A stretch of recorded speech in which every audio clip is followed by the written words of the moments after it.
So hello student, आप लोगों का स्वागत है हमारे चैनल इंटेलिजेंट एरा में। तो स्टूडेंट, बहुत दिनों बाद वीडियो लेके आया हूँ और एक आपके लिए बहुत ज़्यादा बिग अनाउंसमेंट भी लेके आया हूँ। ठीक है, अनाउंसमेंट क्या होने वाली है आप लोगों को पता चल जाएगा अभी कुछ ही समय में, या चलो बता ही देते हैं, काम करते हैं। देखो स्टूडेंट, 12th क्लास के लिए हमारे पास से आपको बहुत सारी चीज़ें मिलने अवेलेबल होने वाली हैं। ठीक है, लाइव क्लासेस होंगी, कैसे होंगी, कहाँ होंगी, वो मैं आपको अभी 1-2 दिन के अंदर बता दूंगा।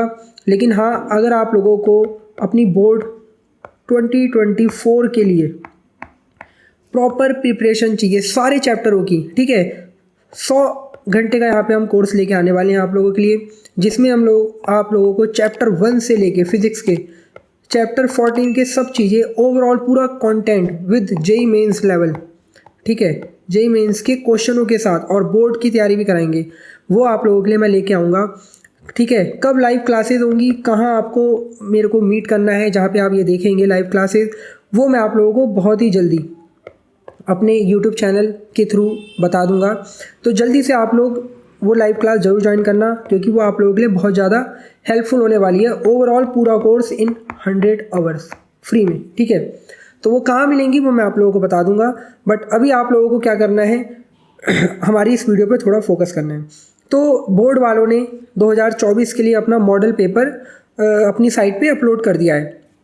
कुछ टाइम पहले ही कर दिया था, लेकिन मुझे टाइम नहीं मिल पा रहा था, क्योंकि मैं अभी आप लोगों के लिए जो 100 आवर का कोर्स है उसके लिए लगा हुआ था। ठीक है, तो बस आज जो वीडियो का एक टाइम मिला है उसमें मैं आप लोगों के लिए बिग अनाउंसमेंट भी लेके आऊँ अपनी ये वाली, और आप लोगों को आपके जो बोर्ड का पेपर है मॉडल पेपर उसके सामने भी लेके आऊँ कि भैया अभी भी अगर कुछ स्टूडेंट ने आंखें नहीं खोली तो एक बार इस मॉडल पेपर को देख लो। तो फिर वही मॉडल पेपर 2024 का भौतिक विज्ञान फिजिक्स थ्योरी 3 घंटा 70 नंबर, और ये आप लोगों को इसके कुछ निर्देश दिए हुए हैं, यहाँ पढ़ लेना। ठीक है, यहाँ पे सारे कांस्टेंट आप लोगों को दिए होंगे, ये भी आपको पता होनी चाहिए। इंग्लिश हिंदी दोनों में होता है, पता ही होगा हमारे चैनल पे। तो टिक मार्क क्वेश्चन है आप लोगों के। एक सेल विद्युत वाहक बल ई वोल्ट है, जब इसे लघुपतित करते हैं तो इसका टर्मिनल वोल्टेज होगा, क्या होगा भाई, इनमें से क्या होगा? तो टर्मिनल वोल्टेज 0 होता है यहाँ पे। ठीक है, मैं भी आपको आंसर नहीं बता रहा हूँ, मैं भी प्रॉपर आपको बस खाली ये मॉडल पेपर के क्वेश्चन दिखा रहा हूँ। ठीक है, EMF of a cells is E volt when it is short circuited its terminal voltage will be, तो 0 है। Which of the following is not an electromagnetic wave, कौन सी विद्युत चुम्बकीय तरंग नहीं है? तो भैया बीटा किरणें होती हैं, हमने बीटा किरणें तो हमने आज तक नहीं पढ़ी, एक्स किरणें पढ़ ली, गामा किरणें पढ़ ली, बीटा किरणें नहीं होती। ठीक है, और ये भी होती है, इंफ्रारेड भी होती है। अब कह रहा है in experiment related to photoelectric effect on doubling the frequency of incident light are retarding potential becomes, तो क्या हो जाएगा इसमें से? ये सब आंसर आपको देखना है। उसके बाद है 3 पदार्थ हैं, उन ऊर्जा बैंड दिए हुए हैं, energy band of 3 substances are shown in a figure, और फाइंड करना है कि ये पदार्थ क्या है, चालक कौन सा है, इनमें कुचालक कौन सा है। तो आप लोग ये देखना। नेक्स्ट क्वेश्चन है आप लोगों का, angular momentum of hydrogen atom in its ground state, तो ग्राउंड स्टेट में NH/4π होता है, तो H/4π हो जाएगा आप लोगों का। ठीक है, N=1 होगा ना ग्राउंड स्टेट के लिए। इसके बाद आप लोगों का ये रिलेटेड क्वेश्चन है, इसे सॉल्व करना पड़ेगा with respect to refractive index. आपको ग्लास एंड वाटर का गिवन है एयर के रिस्पेक्ट में, और आपसे पूछ रहा है the refractive index of glass with respect to water, यानी कि आपसे पूछ रहा है WNG। ठीक है, समझ गए, WNG, तो ANG/ANW करके आप निकाल लेना। ठीक है, यहाँ पे ये दोनों चीज़ की बनी है, अपॉन करके आ जाएगा आंसर। नेक्स्ट क्वेश्चन है कि if velocity of charge particles double and the value of magnetic field is half then radius of the path of charge particle will be, यानी कि अगर मैं पार्टिकल की जो भी वेलोसिटी है उसे डबल कर दूं और उसकी जो रेडियस है मैग्नेटिक फील्ड की उसको हाफ कर दें, तो आपका क्या होगा? तो भैया mv²/r और QVB sin थीटा, इसके थ्रू हम लोग यहाँ से इसकी रेडियस निकाल लेते थे, v से भी कैंसिल आउट हो जाएगा, तो इस फॉर्मूले का तो यूज़ करके आप कर लेंगे। नेक्स्ट आप लोगों के लिए अगला क्वेश्चन है, आप क्वेश्चन पढ़ो, ठीक है, नहीं तो फिर वीडियो ज़्यादा लंबी हो जाएगी। मैं अभी क्वेश्चन दिखा रहा हूँ, नॉट अभी मैं आंसर नहीं बता रहा आप लोगों को। ठीक है, कॉइल ऑफ इंसुलेटेड मीटर ये सब दिया हुआ है, तो ये सब टिक मार्क वाले आपके क्वेश्चन हैं। इसके बाद एक नया टाइप का क्वेश्चन दिखा इस बार, जो शायद बोर्ड में भी 2024 में भी दिख जाए। क्वेश्चन क्या है In the following question, two statements are labeled as an assertion and a reason. While answering these questions, you are required to choose any one of the following four responses. यानी कि आपको दो कथन, एक अभिकथन ए दिया हुआ है और उसका एक कारण दिया हुआ है, ठीक है, चिन्हित किए गए हैं। अपने उत्तर नीचे गए कोड के अनुसार अंकित करो। जैसे एग्जाम्पल के लिए ये मैं समझा देता हूँ आपको। ए तथा आर दोनों सत्य हैं तथा आर ए का सही व्याख्यान करता है। Both assertion and reason are correct and the reason is correct explanation of the assertion. कहने का मतलब ये है, आपको यहाँ पे क्या दिया हुआ है,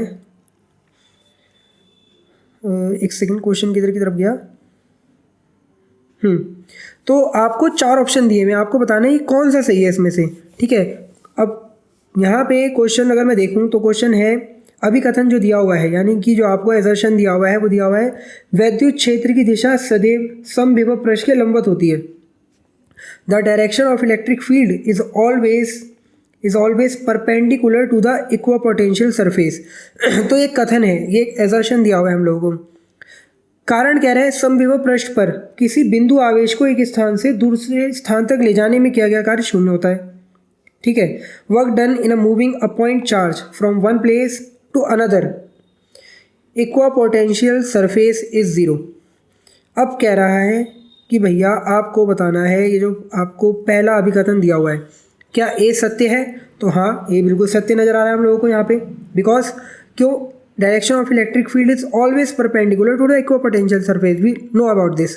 एंड समविभव पृष्ठ हम जानते हैं लंबवत होती हैं, तो इसलिए ए सत्य है। लेकिन आर असत्य है तो नहीं, आर भी सही है भैया। हमें पता है कि वर्क डन जो होता है इक्वापोटेंशियल सरफेस में वो ज़ीरो होता है, तो इसका मतलब पहला ऑप्शन गलत हो गया। समझ में आया? ठीक है, हमें असर्शन जो दिया हुआ था अभिकथन वो तो सही है, लेकिन रीज़न आर जो दूसरा कारण दिया हुआ है तो ये कारण असत्य है, ये गलत है। हमें पता है कि ज़ीरो होता है तो ये सत्य है, ये भी, तो ये वाला ऑप्शन गलत हो गया। ए तथा आर दोनों असत्य है तो ये तो बिल्कुल ही गलत है, क्योंकि दोनों ही सही हैं, ठीक है, समझ गए। अब इसका हाँ, ए ऑप्शन है, ए तथा आर दोनों सत्य हैं तथा आर ए की सही व्याख्या करता है। ये कह रहा है ए और आर दोनों सत्य हैं, जो कि बिल्कुल अभी तक हमें सही नज़र आ रहा है। लेकिन आर ए की सही व्याख्या करता है, तो ये भी मुझे अभी तक समझ नहीं आया। मतलब क्या आर और ए में कोई कनेक्शन दिख रहा है? नहीं, अभी तक तो नहीं नज़र आ रहा, तो इसलिए ये पहला ऑप्शन भी मेरे लिए नहीं है। ए तथा आर दोनों सत्य हैं लेकिन आर ए की सही व्याख्या नहीं करता, ये ऑप्शन सही समझ में आ रहा है। ए और आर दोनों ही सही बात है, वहाँ पे वर्क डन भी ज़ीरो होता है और परपेंडिकुलर भी होते हैं, ठीक है। आर ए की सही व्याख्या नहीं करता, बिल्कुल सही समझ में आ रहा है। Both A and R correct but reason is not a correct explanation of the assertion. बिल्कुल दोनों अलग अलग चीज़ें हैं, तो इसका ऑप्शन बी होगा। अब आपको समझ में आया, आपको एक अभिकथन यानी कि एक असर्शन दिया हुआ है और एक रीज़न दिया हुआ है, तो आपको ये देखना है कि क्या ए और आर दोनों ही सही हैं, सत्य है, ट्रूथ है, ठीक है, करेक्ट है, और अगर है तो क्या आर ए की सही एक्सप्लेनेशन है, ये सब बताना है आपको। एग्जाम्पल के लिए सेकंड वाला भी एक बार समझ लो।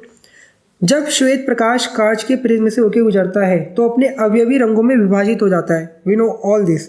When white light passes through a glass prism it disperses into its constituent colours. ये सही बात है बिल्कुल। फिर सेकंड कारण है प्रकाश की आवृत्ति एक माध्यम से दूसरे माध्यम में जाने पर परिवर्तित होती है, ठीक है, आवृत्ति परिवर्तित होती है एक माध्यम से दूसरे माध्यम में जाने पे। Well light enters from media to other its frequency is changed. तो हमें ये दोनों ही कथन सही समझ में आ रहे हैं, है ना। ए भी सही है कि भैया हाँ ऐसा होता है, प्रिज्म डिस्पर्सिस हो जाती है उसकी जो लाइट होती है प्रिज्म की, और यहाँ पे फ्रीक्वेंसी भी चेंज होती है, ठीक है। तो ए और आर इज़ राइट आंसर। और यहाँ पे ये वाला तो गलत हो गया, ए और आर दोनों, ये भी गलत हो गया। अब इसका जो ए ऑप्शन है, ए तथा आर दोनों सत्य हैं और आर ए की सही व्याख्या करता है, तो मुझे ये वाला सही लग रहा है। क्यों? क्योंकि ए और आर दोनों ही, पहली बात तो ट्रूथ करेक्ट लिखे गए यहाँ पे। अब एक्सप्लेनेशन जो है भैया, क्यों डिस्पर्जन होता है प्रिज्म के अंदर, डिस्पर्जन क्यों होता है, क्यों वर्ण विक्षेपण होता है? क्योंकि अलग अलग माध्यम में जो प्रकाश की वो होती है, आप कहो फ्रीक्वेंसी कहो, आवृत्ति कहो, ये अलग अलग होती है, इसी के करके ही तो ऐसा कुछ होता है। समझ पा रहे हो नहीं समझ पा रहे हो? तो इसलिए जो आर है वो करेक्ट रीज़न है किसका, explanation of the assertion. Clear? तो इसका ये ऑप्शन होगा। अब आपको समझ में आ चुका होगा। नेक्स्ट फिर आपका एक प्रत्यावर्ती धारा का शक्ति गुणांक है 0.5, वोल्टेज के मध्य कलांतर क्या होगा ये बताना है। अगला क्वेश्चन 9 चैप्टर के बेस पर है।